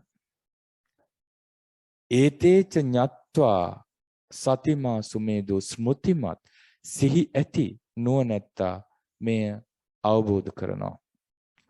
අවෙක්ඛති විපරිණාම ධම්මේ, ඒ වෙනස් වෙන ස්වභාවය දකිනවා. ඉත්තස්ස ධම්මාන මතින්ති චිත්තං, ඉෂ්ඨ කරුණ ඉදිරියේ ඔහුගේ හිත මැඩෙන්නේ නැහැ. දැන් අපි කියන්නේ කවුරු හරි පොඩි එකෙක්ට හැම වෙලාවෙම වද දෙනවා නම්, මේ වැඩිහිටි ළමයි අපි කියනවා පොඩි එකව මඩවනවා කියලා. අපි ඔක්කොම මැඩ වෙනවා. කවුද අපිව මඩවන්නේ? ලාභ අලාභ සැප දුක නිന്ദා ප්‍රශංසා යසයස මේවා මඩිනවා අපිව මඩවනවා. හැබැයි ඉත්තස්ස ධම්මාන මතින්ති චිත්තං, සුතවත් ආර්ය ශ්‍රාවකයා සිහි ඇති ප්‍රඥාවන්තයා ඒ මේ සැප ඇති වෙන හිත ඇදිලා යන ඉෂ්ඨකාන්ත අරමුණු වලින් ඔහුගේ හිත මඩින්ට බෑ. අනිට්ඨතෝ නොපටිඝාතමේති, අනිටු දහමින් සිත ගැටීමටපත් වෙන්නෙත් නෑ. ඔහු අකමැති දෙයින් ගැටෙන්නෙත් නෑ. ඉෂ්ඨකාන්ත දෙයින් ඔහුව යට වෙන්නෙත් නෑ. අනිට්ඨකාන්ත දෙයින් ඔහුව යටපත් වෙන්නේ නැහැ. ඔහු එකට ගැටෙන්නේ නැහැ. තස්සානුරෝධාතවා විරෝධා විදුපිතා අත්ථගතාන සම්ති. ඔය විදිහට අනුරෝධය වේවා විරෝධය වේවා, ඒ කියන්නේ ඇලීම වේවා ගැටීම වේවා, ඒවා විනාශ කරලා තියෙන විදුපිතා පිඹ හැරලා, අත්ථගතා නැති කරලා ඔහු කරා ඒ ධර්මයන් පැමිණෙන්නේ නැහැ. ඔහුට නෑ ඒ දුක පීඩාව. පදංච ඤත්තා, ඒ කියන්නේ අටලෝ දහම ඔහුට එන්නේ නෙමෙයි. යටලෝ දහම හේතු කරගෙන ඇති වෙන අනුරෝධේ විරෝධේ නැලීම ගැටීම එන්නේ. පදංච ඤත්වා විරජං අශෝකං, ඒ සම්මප්පජානාති භවස්ස පාරගු, භවයෙන් එතරට ගිහිල්ලා රාගය ආදී කෙලෙස් දුහවිලි නැති, ශෝක නැති පදංච ඤත්තා නිර්වාණ පදය අවබෝධ කරලා ඔහු භවයෙන් එතරට ගිහිල්ලා ඉන්නේ. එහෙනම් අටලෝ දහම ඉදිරියේ කම්පා නොවෙන්නේ කවුද? බුදුපසේ බුදුමහරහතුන් වහන්සේලා. තාදී ගුණය, ඒකට කියන්නේ තාදී. තාදී කියන්නේ කම්පා නොවෙන ගුණය. හරි ලස්සන දේශනාවක්. ඒ දෙසුම ဒုတိ ය අටලෝක ධම්මස. මේ දෙසුම අහද්දිම දුක් පීඩා වලින් පීඩා විඳ විඳ හිටපු අයට ඇතුලේ යෝනිසෝ මනසිකාරයේ වැඩ කළා නම්, යන්තමින් හරි නුවණින් විමස ගන්න පුළුවන් වුණා නම් ඔහුට තේරෙනවා අනේ මේ මොකක්ද මම මේ අල්ලන් ඉන්නේ, මේවා අනිත්‍යයි දුකයි වෙනස් වෙන ස්වභාවයෙන් යුක්තයිනේ. දැනටම සංසිඳීමක් ඇති වෙන එක ධර්මයේ තියෙන විශේෂ ගුණයක්. ධර්මයේ තියෙන ඖෂධ බලයක්, සුවපත් කරනවා හිත. තව හරි ලස්සන කරුණක්. දවසක් උත්තර කියන ස්වාමීන් වහන්සේ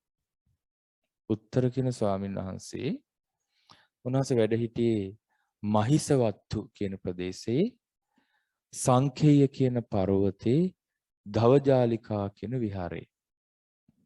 සංඛේය පර්වතයේ ධවජාලිකා විහිරේ වැඩ සිටපු උත්තර ස්වාමීන් වහන්සේ භික්ෂුන් වහන්සේලාට ලස්සන දහම් පදයක් වදාලා.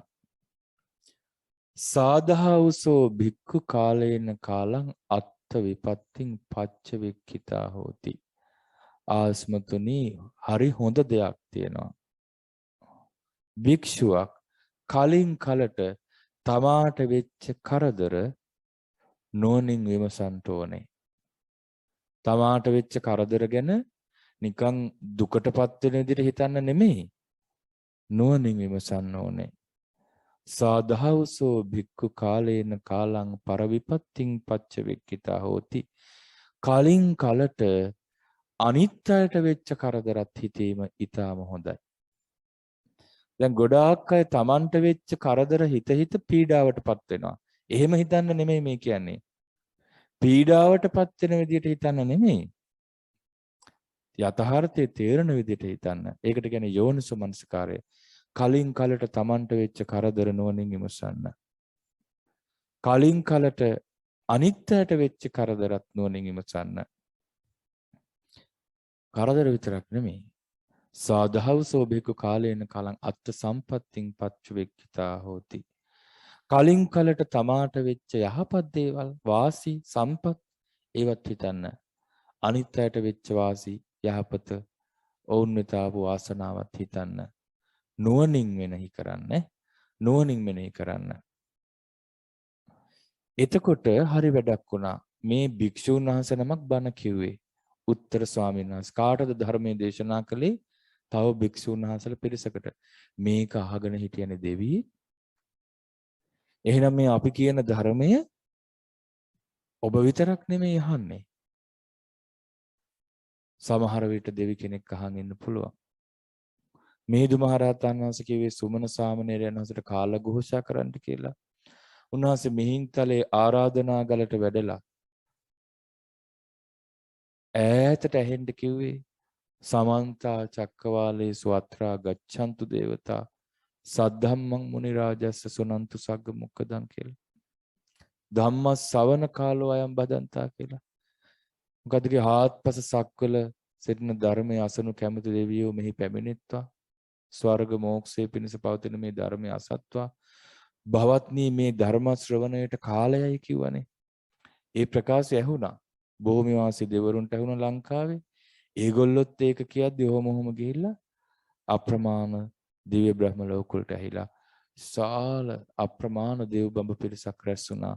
මිහිඳු මහරහතන් වහන්සේගෙන් සමචිත්ත පරියාය සූත්‍රය අහන්න. එතකොට ඔන්න උත්තර ස්වාමීන් වහන්සේ මේ ලස්සන බණපදේ කියනකොට තේන කෝපන සමයන වෙස්සවනෝ මහරජා එකල්ලි වෛශ්‍රවණ මහරජු අපි පින් අනුමෝදන් කරන්නේ උතුරු දිසාවට අධිපති යක්ෂයන්ට අධිපති වෙසමුණි දේව මහරජු කියලා.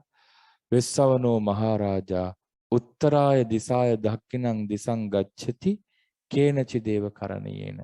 කිසියම් කටයුත්තකට උතුරු දිසාවේ සිට දකුණු දෙසට ගමන් කරනවා ආකාශයෙන්. අස්සෝසිකෝ වෙස්සවනෝ මහරජා ආයස්මතෝ උත්තරස්ස මහිසවත්තුස්මින් සංකේයකේ පබ්බතේ ධවජාලිකායන් බික්ඛූණං ඒවං ධම්මං දේශෙන් තස්ස. අර අපි කලින් කියපු ධර්මයේ දේශනා කරනකොට ඒ උත්තර ස්වාමීන් වහන්සේගේ ධර්මය වෙසමුණි දේව මහරජුට ඇහුණා. ඔහු ඒක අහලා හරි පුදුමයි. හරිම සතුටටපත් වුණා. වෙසමුණි දේව මහරජු ඒ අහගෙන හිටපු තැනින් වහා අතුරුදහන් වුණා. හරියට මෙන්න මේ අත මෙහෙම අකුලනවා, දිගාරිනවා වගේ, මේ අකුලනවා වගේ. ක්ෂණයකින් බලවත් පුරුෂයෙක් දික්කල හතක් වක් කරනවා වගේ, වක්කල හතක් දික් කරනවා වගේ ක්ෂණයකින් පොඩි මොහොතකින් ඒ දවජාලිකා විහාරය ළඟනේ හිටියේ වෙසමුණි මහරජු. එතනින් අතුරුදහන් වෙලා දේවේසු තාවතින්සේසු පාතුරහෝසි තවතිසා දෙව්ලොව පහළ වුණා. තවතිසා දෙව්ලොව පහළ වුණා. වෙස්සවන මහරජු සද්දෙවඳු යම් තැනකද එතනට ගියා. ගිහිල්ලා සක්දෙවිඳුට කියනවා යග්ගේ මාරිස ජානීයාසි. නිදුකානන් වහන්සේ ඔබ වහන්සේ දන්නවද? ඒසෝ ආයස්මා උත්තරෝ අන්න අර ආයස්මත් උත්තර මහතෙරුන් වහන්සේ මහිස වත්තුවේ සංකේය පර්වතේ දවජාලිකා විහෙරේ භික්ෂූන්ට මෙවැනි දහමක් දේශනා කරනවා. මොකද්ද? ආයුෂ්මත් වරුනි භික්ෂුවක් කලින් කලට තමාට වුණ විපත් නුවණින් හිතන්න ඕනේ. අනුන්ට වුණ විපත් අත්ථ විපත්ති පර විපත්ති හිතන්න ඕනේ නුවණින්. තමාට මුණ ගැහුණු සම්පත් අත්ථ සම්පatti කලින් කලට නුවණින් හිතන්න ඕනේ, මෙනෙහි කරන්න ඕනේ. පර සම්පatti අනිත් අයට ලැබුණු සම්පත් පිළිබඳ විටින් විට නුවණින් විමසන්න ඕනේ කියලා ධර්මයක් කියන ඔබ දන්නවද? එකල්ලි සක්දෙවිඳු එතනින් අතුරුදහන් වුණා. ඒ බණපදය ඇහුවා විතරයි. ඒ කතාව බණපදය ගැන කතාව ඇහුවා විතරයි. එතනින් අතුරුදහන් වුණා සක්දෙවිඳු. සක්දෙවිඳුත් අර ක්ෂණයකින් අතුරුදහන් වෙලා උත්තර ස්වාමීන් වහන්සේ ඉදිරියේ පහළ වුණා. දවජාලිකා විහෙරේ සංකේය පර්වතේ. උත්තර ස්වාමීන් වහන්සේට වන්දනා කළා. වන්දනා කරලා පැත්තකින් හිටියා. පැත්තකින් ඉඳලා සක්දෙවිඳු උත්තර ස්වාමීන් වහන්සේගෙන් අහනවා සත්‍යං කිර බහන්තේ ආයස්මා උත්තරෝ බික්ඛුණං එවං ධම්මං දේසීසි. ඇත්තද ස්වාමීනි ආයුෂ්මත් උත්තරයන් වහන්සේ භික්ෂූන්ට මෙවැනි ධර්මයක් දේශනා කළා කියන්නේ කියලා කලින් කලට අත්ථ විපත්ති පර විපත්ති අත්ථ සම්පatti පර සම්පatti නුවණින් විමසිය යුතුයි කියලා. එවං දේවානමින්දාති. ඔව් දේවානමින්ද. කිංපනිදං භන්තේ ආයස්මතෝ උත්තරස්ස සකං පටිභන්නං උදාහුතස්ස භගවතු වචනං අරහතෝ සම්මා සම්බුද්දස්සාති. එතකොට අහනවා ස්වාමීනි මේ ආයුෂ්මත් උත්තරයන් වහන්සේට තමන් වහන්සේටම වැටහිච්ච දෙයක්ද නැත්නම් ඒ භාග්‍යවත් අරහත් සම්මා සම්බුදුරජාණන් වහන්සේගේ වචනයක්ද? සක්දෙවිඳුට දැනගන්න උනේ ඒකයි. අර බණ පදේ අහපු ගමන් සක්දෙවිඳුට දැනගන්න උනේ මේක උත්තර ස්වාමීන් වහන්සේටම වැටහිච්ච දෙයක්ද නැත්නම් භාග්‍යතුන් වහන්සේගේ ඉගෙනගත්ත දෙයක්ද? එතකොට උත්තර ස්වාමීන් වහන්සේ බුද්ධිමත් උත්තරයක් දුන්නා. මොකද්ද? එහෙනම් දේවානමින්ද මං ඔබට උපමාවක් කියන්නම්.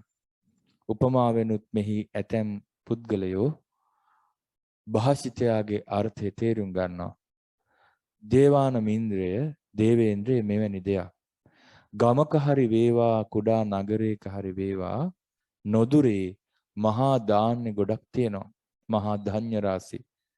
වී ගොඩක් කියලා හිතන්න.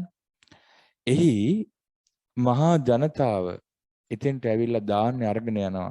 ඇතැම් අය කද බැඳගෙන යනවා. ඇතැම් අය භාජන වලට අරන් යනවා. ඇතැම් අය ඔඩොක්කුවට ඇඳගෙන ඉන්න වස්ත්‍රයට පුරවගෙන යනවා. ඇතැම් අය අතින් දෝතින් අරගෙන යනවා.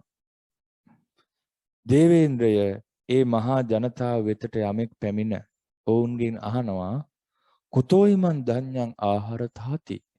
කොහෙන්ද ඔය ධාන්‍ය අරගෙන එන්නේ? එතකොට කොහොම කියද්දිද දේවානමින්ද්‍රය දේවේන්ද්‍රය කොහොම කියද්දිද ඒ මහා ජනතාව නිවැරදිව කිව්වා වෙන්නේ? එතකොට සක්දෙවිඳු කියනවා ස්වාමීනි ඒ ජනතාව කියනවා නම් අහවල් තැන මහා ධාන්‍ය ගොඩක් තියෙනවා. අපි එතනින් තමයි අරන් එන්නේ කියලා කිව්වනම් හරි. එහෙනම් දේවානමින්ද ඒ විදිහමයි. ඒව මේවකෝ දේවානමින්ද යංකින්චි සුභාසිතං සබ්බං තං තස්ස භගවතෝ වචනං අරහතෝ සම්මා සම්බුද්දස්ස තතෝ උපාදාය මයංචඤ්ඤේච භනාමාති. ලස්සනයි. තතෝ උපාදාය මයංචඤ්ඤේච භනාමාති. උත්තර ස්වාමීන් වහන්සේ කියනවා පින්වත් දේවේන්ද්‍රය ඒ වගේම තමයි. යම් කිසි සුභාෂිතයක් වේද එය භාග්‍යවත් වූ අරහත් සම්මා සම්බුදුරජාණන් වහන්සේගේම වචනයි. මේ ලෝකේ යම්තාක් සුභාසිත වේද ඒවා භාග්‍යවත් අරහත් සම්මා සම්බුදුරජාණන් වහන්සේගේ වචන. එයින් අපි උපුටා ගනිමින් නැවත නැවතගෙන අපි අනුන්ට කියලා දෙනවා. මයංචඤ්ඤේ අපි අනුන්ට බණාමාති පවසන්නෙමු. අපි අනිත් අයට කියන්නේ ඒ තථාගතයන් වහන්සේගේ සුභාෂිත නැවත නැවත අරගෙනයි උපාදාය ඒව නැවත නැවත ගෙනගෙන අපි අන් අයට කියලා දෙනවා. උත්තර ස්වාමීන් වහන්සේගේ වචනේ. එතකොට සක්දෙවිඳු විස්මයටපත් වුණා. ආච්චර්යං භන්තේ ස්වාමීන් ආශ්චර්යයි. අද්භුතං භන්තේ අද්භූතයි ස්වාමීනි. යාව සුභාසිතං ඉදං භන්තේ ආයස්මතා උත්තරේන. මේ ආයස්මත් උත්තරයන් වහන්සේගේ ඒ සුභාසිතේ වචනේ මොනතරම් සුභාසිතයක්ද? ඔබ වහන්සේ කියපු ප්‍රකාශය කොච්චර යහපත් ප්‍රකාශයක්ද? යම් තාක් සුභාසිතයක්ද ඒ සියල්ල භාග්‍යවත් අරහත් සම්මා සම්බුදුරජාණන් වහන්සේගේය. එය අපි නැවත නැවතගෙන අන් අයට කියා දෙනවා කියන එක මොනතරම් යහපත් වචනයක්ද? සක්දෙවිඳු පුදුමයටපත් වෙන්න හේතුවක් තිබ්බා. දැන් බලන්න සැබෑ රහතන් වහන්සේලාගේ සැබෑ ශ්‍රාවකයන්ගේ හොර රහතුන්ගේ බොරු මාර්ගඵලලාභීන්ගේ වෙනස. දැන් මේ බොරු මාර්ගඵලලාභීන් හොර රහතුන් මොකද්ද කියන්නේ? ඔව් මේ මටම අවබෝධ වුණේ මේ මගේ වැටහීම මම තරම් జగතෙක් නෑ. මමම තමයි මේවා අවබෝධ කරගත්තේ. මේ මගේ ඒවා කියනවා. මේ ශ්‍රාවකයෝ වෙන්නේ නැහැ වුන්. ඔවුන් මේ ගෞතම බුද්ධ ශාසනයට අයිති නැහැ. ගෞතම බුද්ධ ශාසනයේ සැබෑ ශ්‍රාවකයෝ බලන්න. දැන් මේ උත්තර ස්වාමීන් වහන්සේටම වැටහිච්ච පදයේ දේශනා කරලත් උන්වහන්සේ ඒක කෙලින් කියන්නේ අල්පේච්ඡතාවය. උන්වහන්සේ කියන්නේ මොකක්ද? දේවානමින්දය දේවේන්ද්‍රය යම්තාක් සුභාෂිතයන් වේද ඒවා භාග්‍යවත් අරහත් සම්මා සම්බුදුරජාණන් වහන්සේ. අපි කරන්නේ ඒන් නැවත නැවතගෙන දේශනා කරනවා. එතකොට සක්දෙවිඳු කියනවා ඒකමිදං භන්තේ උත්තර සමයං භගවා රාජගහේ විහෙරති ගිජ්ජකූටේ පබ්බතේ අචිරපක්කන්තේ දේවදත්තේ. ස්වාමීනි උත්තරයන් වහන්සේ එක් කලක භාග්‍යවතුන් වහන්සේ වැඩ සිටියේ රජගහ නුවර ගිජ්ජකූට පර්වතේ. ඒ කාලේ මේ දේවදත්ත මේ ශාසනයෙන් එළියට ගිහිල්ලා වැඩි කලක් ගිහිලා තිබ්බේ නැහැ. එතකොට දේවදත්ත අරමුණු කරගෙන භාග්‍යතුන් වහන්සේ භික්ෂූන් අමතලා වදාලා ගිජ්ජකූට පර්වතයේදී දවසක් ඒ කාලේ මහණෙනි භික්ෂුවක් කලින් කලට අත්ථ විපත්ති ප්‍රත්‍යවේක්ෂා කළ යුතුයි, නුවණින් මෙනෙහි කළ යුතුයි, පරවිපත්ති නුවණින් මෙනෙහි කළ යුතුයි, අත්ථ සම්පatti නුවණින් මෙනෙහි කළ යුතුයි, පර සම්පatti නුවණින් මෙනෙහි කළ යුතුයි කියලා. ඊට පස්සේ භාග්‍යතුන් වහන්සේ වදාලා අට්ඨේ භික්ඛවේ අසද්ධම්මේ අභිභූතෝ පරියාදින්න චිත්තෝ දේවදත්තෝ ආපායිකෝ නේරයිකෝ කප්පට්ටෝ අතේ කිච්චෝ කියලා. මහණෙනි අසත් ධර්මයන් 8කින් මැඩ පැවැත්තුණු යටපත් තුන දේවදත්ත අපායට ගියා, නිරයට ගියා, කල්පයක් පැහෙන නිරයට ගියා, පිළියම් කර නොහැකි බවට පත් වුණා කියලා. ඒ කල්පයක් නිරේ යන කල්පයක් නිරේට යන පාපයක් කරගත්ත කියලා කිව්වා. එතකොට භාග්‍යතුන් වහන්සේ වදාarලා තියෙනවා දා ගිජ්ජකූට පර්වතයේ මොනවද? ලාභයෙන් යටපත් තුන, අලාභයෙන් යටපත් තුන, යසසින් අයසින් යටපත් තුන. ඊළඟට තියෙන්නේ ලාභ අලාභ යස අයස. අපි ඉගෙන ගත්තේ නිന്ദා ප්‍රශංසා සැප දුකනේ. මෙහි තියෙන්නේ සක්කාරේන අසක්කාරේන, සත්කාර අසත්කාර, පාපිච්ඡතාය පාපමිච්ඡතාය, පාපී ආසාවක් නැති බව, පාපී මිත්‍රයන් නැති බව. ඔය කියන කරුණ වටින් යටපත් වෙලා මැඩ පැවැත්තිලා දේවදත්ත අපායට යන, නිරයට යන, පිළියම් කළ නොහැකි කල්පස්ථායි අකුසලයක් කරගත්ත කියලා භාග්‍යතුන් වහන්සේ වදාරලා තියෙනවා ගිජ්ජකූට පර්වතයේදී.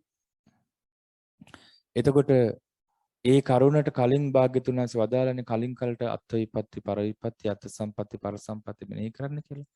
ඒ කරුණමයි උත්තර ස්වාමීන් වහන්සේත් කිව්වේ.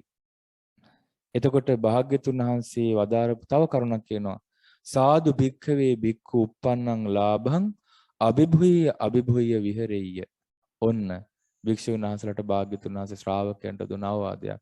මා නිතාම හොඳයි උපන්නා වූ ලාභය අභිභූය අභිභූය විහෙරෙය්‍ය. මැඩගෙන වාසය කරන්න. ඒ කියන්නේ දැන් වෙන්නේ මොකද්ද? ලාභයට අපි මඩින් ලාභයට පුළුවන් අපිව මඩවන්න.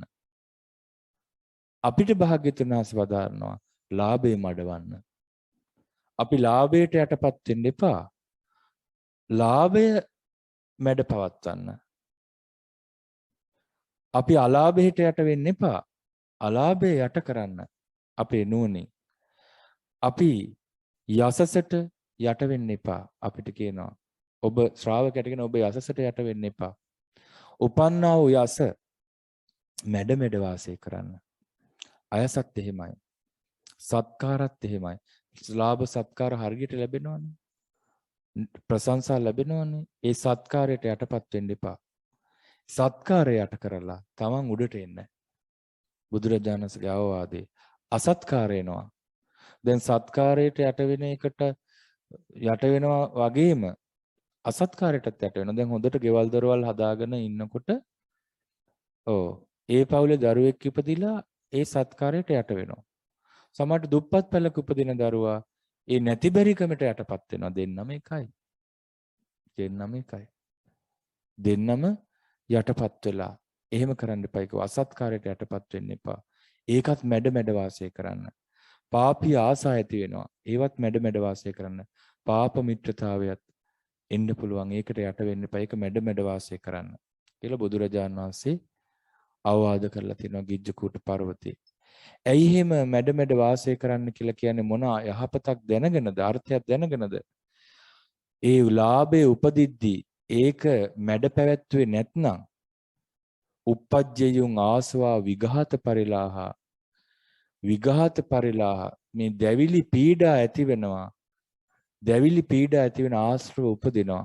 හැබැයි ලාභය මැඩ පවත්වගෙන වාසය කරොත් එවැනි පීඩා දැවිලි තැවිලි ඇති වෙන්නේ නැහැ. අන්න ඒකයි. එහෙනම් මේ ජීවිතේට දැවිලි තැවිලි පීඩා ඇති වෙන්නේ නැති වෙන්න නම් ජීවිතේට දැවිලි තැවිලි පීඩා ඇති නොවෙන්න නම් ජීවිතයේ ශෝක කර හඬ වැළපි ඉන්න මේ ගමන නවත්ත ගන්න නම් හැම වෙලාවෙම hina මුසුමෝහනකින් ඉන්න ඕන. හැම වෙලාවෙම සාන්ත පෙනුමකින් ඉන්න ඕන නම් මොකද්ද කරන්න ඕනේ? අටලෝ දහම ජීවිතේ කරා එනකොට ඒ මැඩ පවත්වමින් ඉන්න ඕනේ. හැම වෙලාවෙම මොකක් හරි තියෙනවනේ එක්ක ලාභයක් එක්ක අපි අටලෝ දහම කියලා හිතන්නේ අලාභ එනකොට නිന്ദා එනකොට විතරනේ. නමුත් අටලෝ දහම කියන්නේ අලාභ, නිന്ദා, දුක, ආයාස විතරක් නෙමෙයිනේ. සැප එනකොට උද්දාමයටපත් වෙනවා, දුක එනකොට හැකිලෙනවා. යට වෙනවා, පීඩාවටපත්. ඒ මොකක් හරි එකක් ජීවිතේට එනවනේ හැම වෙලාවකම. එතකොට එනකොට මොකද්ද කරන්න ඕනේ? මොකක් හරි දෙයක් ජීවිතේට එනකොට යට නොවී ඉන්න ඕනේ. එහෙනම් නිරන්තරයෙන් හැම වෙලාවෙම එනකොට යට නොවී ඉන්න නම් මොකද්ද කරන්න ඕනේ? ඒ උපදින ලාභේ වේවා අලාභේ වේවා නිന്ദා වේවා ප්‍රශංසා වේවා මැඩ පවත්වමින් වාසය කරන්න ඕනේ. යටපත් කර වාසය කරන්න ඕනේ. යටපත් කර වාසය කරන්න ඕනේ. ආන් එහෙම වාසය කරනකොට භාග්‍යතුන් වහන්සේ අවවාදයක් කළා අන්තිමට. තස්මාතිහ භික්ඛවේ වං සික්කිතබ්බ මහන්නේ මෙසේ හික්මිය යුතුයි. කෙලින්ම දේශනා කළා තියෙනවා. හික්මිය යුතු විදිය. uppannං ලාභං අභිභූය විහරිස්සාම අපිනම් උපන්නා වූ ලාභය මඩමින් වාසය කරන්නෙමු කියලා. අලාභයත් යසසත් අයතත් මේ දේශනාවේ නම් තියෙන සත්කාර අසත්කාර පාපී ආසාවන් පාප මිත්‍රයන්. හදිස්සියේ පාප මිත්‍රය මුණ ගැහෙන්න පුළුවන්. ඒක උපන්නා වූ පාප මිත්‍රතාවයක්. ඒක මඩින්න ඕනේ වහාම. ඒ දේවදත්ත එක්කන් ගියානේ. එතකොට පාප මිත්‍රයා මුණ ගැහුණා. ඒ භික්ෂූනුත් ඉන්න ඇති සමහර විට. ඒක වහා මැඩ පවත්වන්න ඕනේ. ඒක මැඩ මැඩ වාසය කරන්න ඕනේ. එතකොට අර ඔක්කොම ප්‍රශ්න විසඳිලා යනවා. සක්දෙවිඳු කියනවා ස්වාමීනි එතන හිටියා භික්ෂූන් භික්ෂුණීන් උපාසකයන් උපාසිකාවන්. මනුස්සේසු චතස්සෝ පරිසා මනුෂ්‍යයන් කෙරෙහි භික්ෂු භික්ෂුණීන් උපාසක උපාසිකාවන් එතන ධර්මය ඇහුවා. හැබැයි කවුරුත් මේ දහම් ක්‍රමය මතක තබා ගත්තේ නැහැ. සක්දෙවිඳු බලලා එතන හිටපු මිනිසුන්ගේ හිත. කවුරුත් එතන හිටපු භික්ෂු භික්ෂුණී උපාසක උපාසිකාවන්ට බැරි වුණා ධර්මයේ මතක තබා ගන්නට. ඒ නිසා ස්වාමීනි මේ ධර්මපරයය ඒ බුදුරජාණන් වහන්සේ ගිජ්ජකූටේ වදාළ මේ ධර්මපරයය අනේ ස්වාමීනි ඉගෙන ගන්නාසේක්වා මතක තබා ගන්නාසේක්වා දරා ගන්නාසේක්වා මේ ධර්මපරයය හරි අර්ථවත් නිවන් මගට මුල් වෙනවා කියලා සක්දෙවිඳු ඉල්ලීමක් කළා මේ මහා ප්‍රඥා සම්පන්න උත්තර ස්වාමීන් වහන්සේට ඒ ධර්මේ දරා ගන්න කියලා. එහෙනම් ඒ ධර්මය මතක තියාගෙන ඉඳලා නෙමෙයි උත්තර ස්වාමීන් වහන්සේ කිව්වේ. උත්තර ස්වාමීන් වහන්සේටම වැටහිලා. හැබැයි වචනේ සුභාෂිතයක් නිසා ඒ බුද්ධ වචනයක් වගේමයි. බලන්න එහෙනම් අපිට කරන්න තියෙන්නේ මොකද්ද? මෙතරම් ධර්මයේ හැසිරෙද්දි ඇයි දුකේදී හඬන්නේ? ඇයි දුකේදී කරදරේදී පීඩාවටපත් වෙන්නේ? ඒක වැරදි. ධර්මයේ නොහැසිරෙන්න නිසා ඒක වෙන්නේ. මොකක්ද එහෙනම් කරන්න ඕනේ? හැම වෙලාවෙම අපි සැපට ඉන්න වෙලාවට ඒකේ අර මඩේ ලගින මීහරක් වගේ සැපේ බැහැගෙන ඉඳලා අපි පීඩාවටපත් වෙනවා පස්සේ. ඒක නැතිලා යනකොට. එහෙම නෙමෙයි කරන්න ඕනේ. අපේ දරුවෝ හොඳට ඉගෙනගෙන ඉහළට යනකොටත් අපි හිතන්න ඕනේ සතුටක් નિરાයසින් එනවා. එතකොට අපි ඒක දිහා බලන්න ඕනේ උද්දාමයටපත් වෙලා නෙමෙයි. අපි බලන්න ඕනේ මේකත් අනිත්‍යයි දුකයි වෙනස් වෙන ස්වභාවයෙන් යුක්තයි කියලා. මේ ලාභයත් අපිට කරදර එනකොට හඬ බැලපින්න ඕනේ. දැන් එක උලක් ඇනිච්ච තැනකට තව උලකින් අයින්නවා වගේ. මේ කොරෝනා කාලේ අපි නොහිතූ විදිහට ප්‍රියමනාපය ඔබෙන් වෙන් වෙන්න පුළුවන්. අපි හිතමු ඔබ ආසම කරන මිනිස්සෙක් දැන් මැරුණා. හිතවත්කමක් ගොඩනගා ගන්න හිතාන හිටපු කෙනෙක් නැති වුණා. දැන් ඒ ගැන හිත දුකටපත් වෙනවා.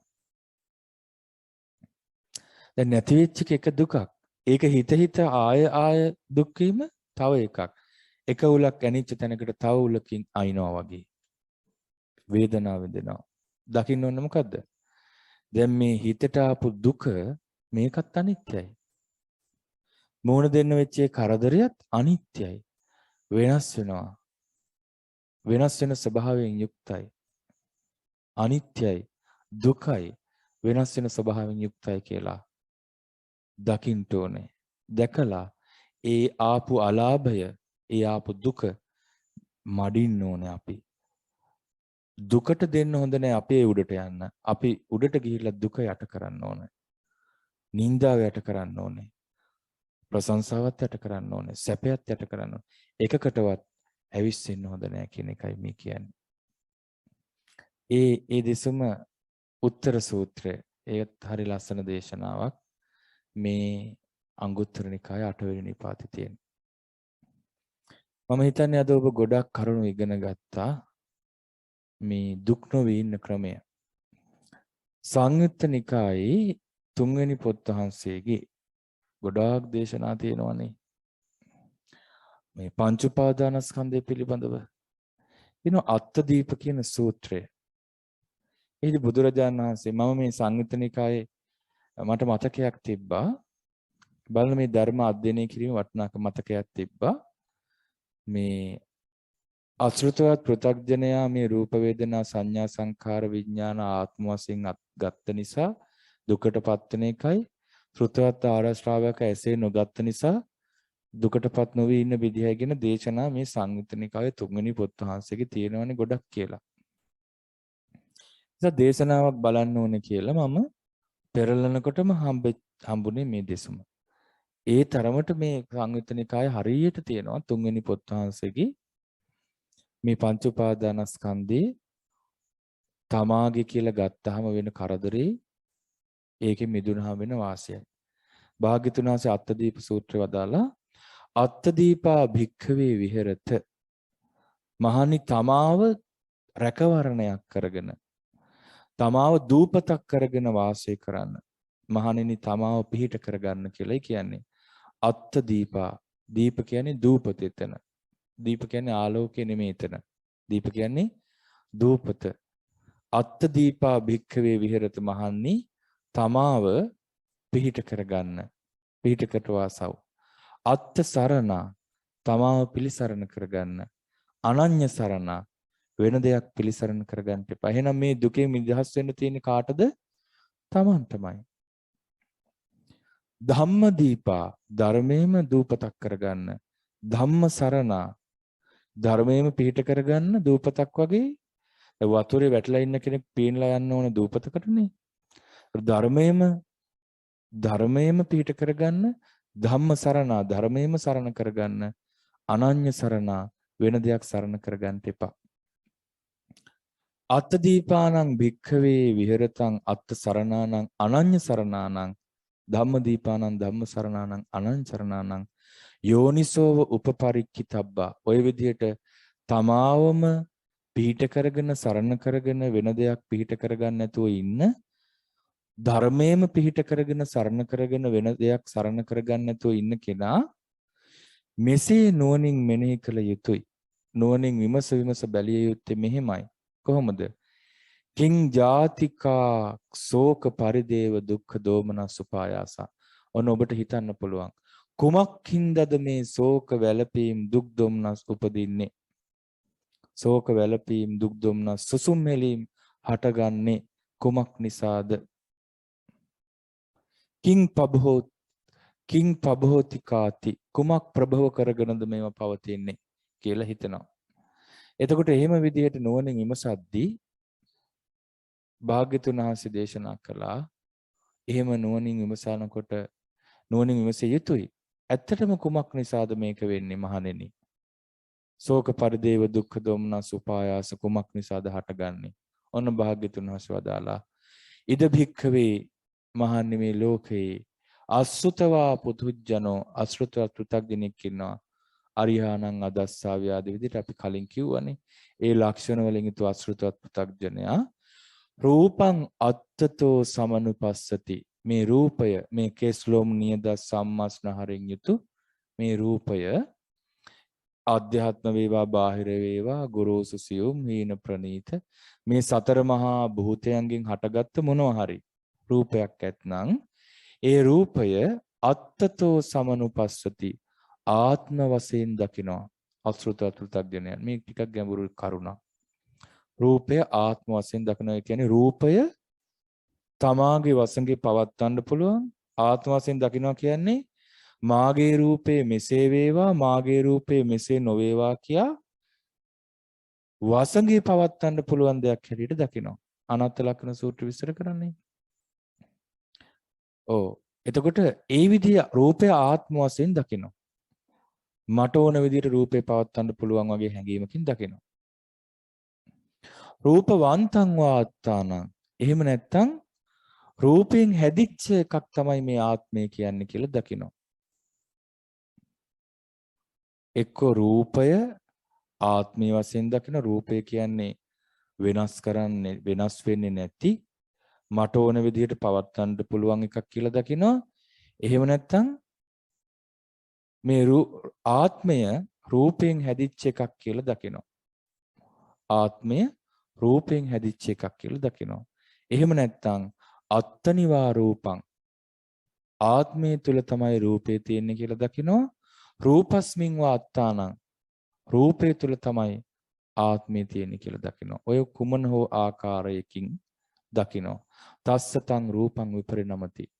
ඔය විදිහට දැන් රූපය ආත්මයේ වශයෙන් එක්ක රූපේ තමා තුළ තියෙනවා එක්ක තමා රූපේ තුළ ඉන්න ඔය විදිහට මමත්වයෙන් යුතු ආත්ම දෘෂ්ටියෙන් යුතු රූපේ හඳුනගෙන ඉන්න මිනිස්සයා වෙත මනුස්සයට මොකද වෙන්නේ? රූපේ වෙනස් වෙනවා.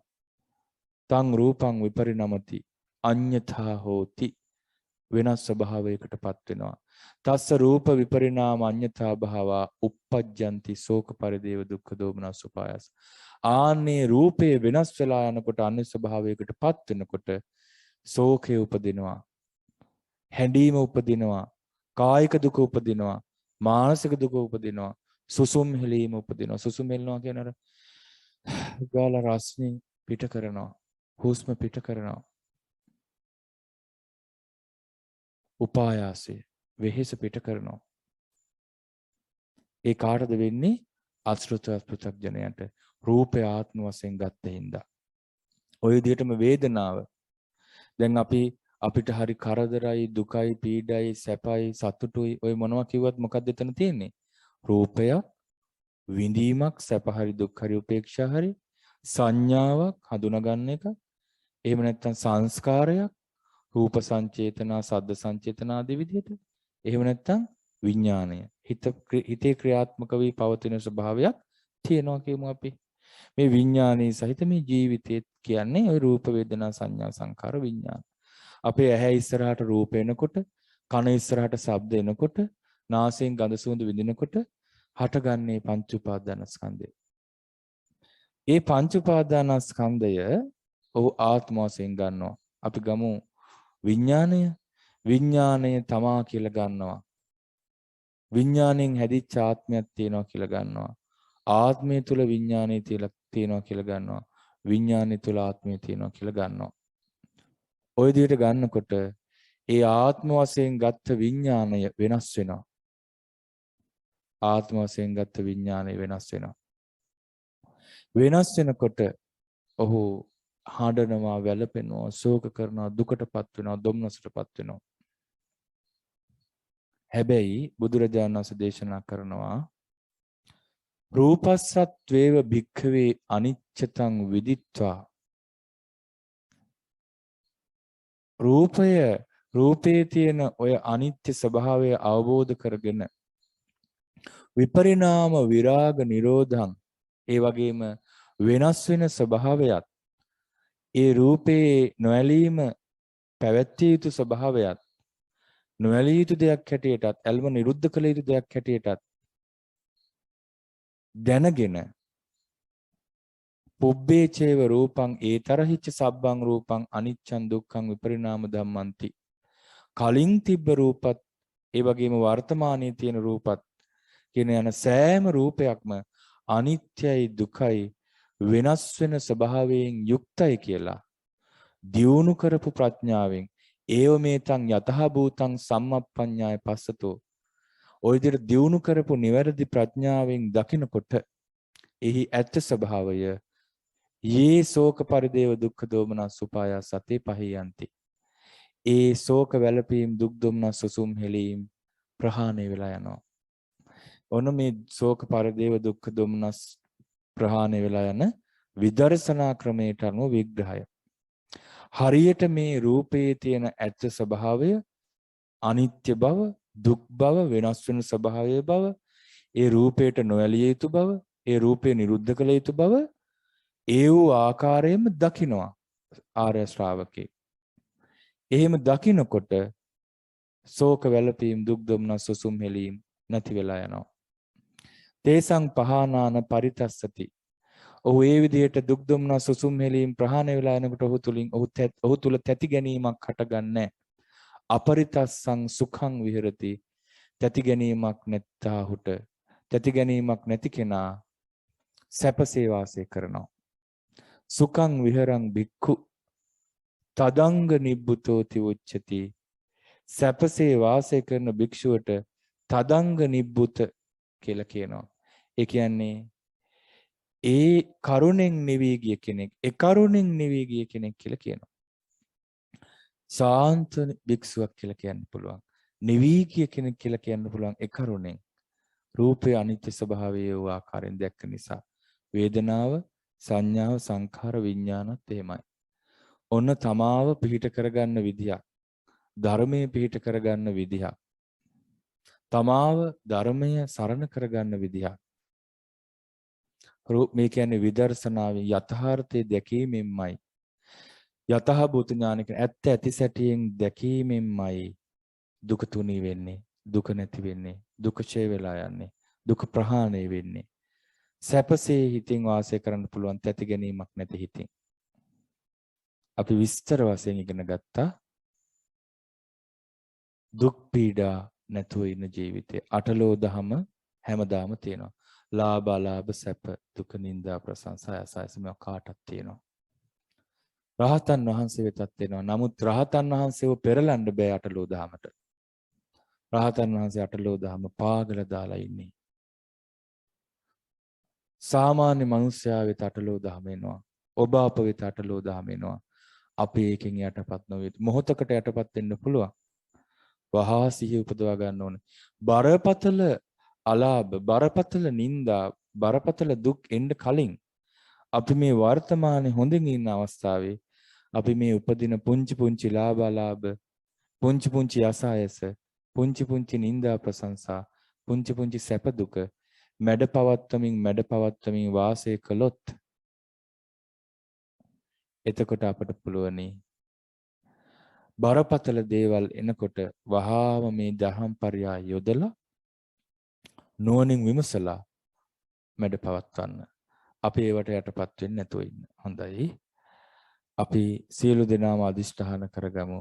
අටලෝ දහමෙන් කම්පා නොවන ජීවිතයක් පිණිස මේ උතුම් ධර්මය හේතු වාසනා වෙත්වා කියලා. සාදු සාදු සාදු.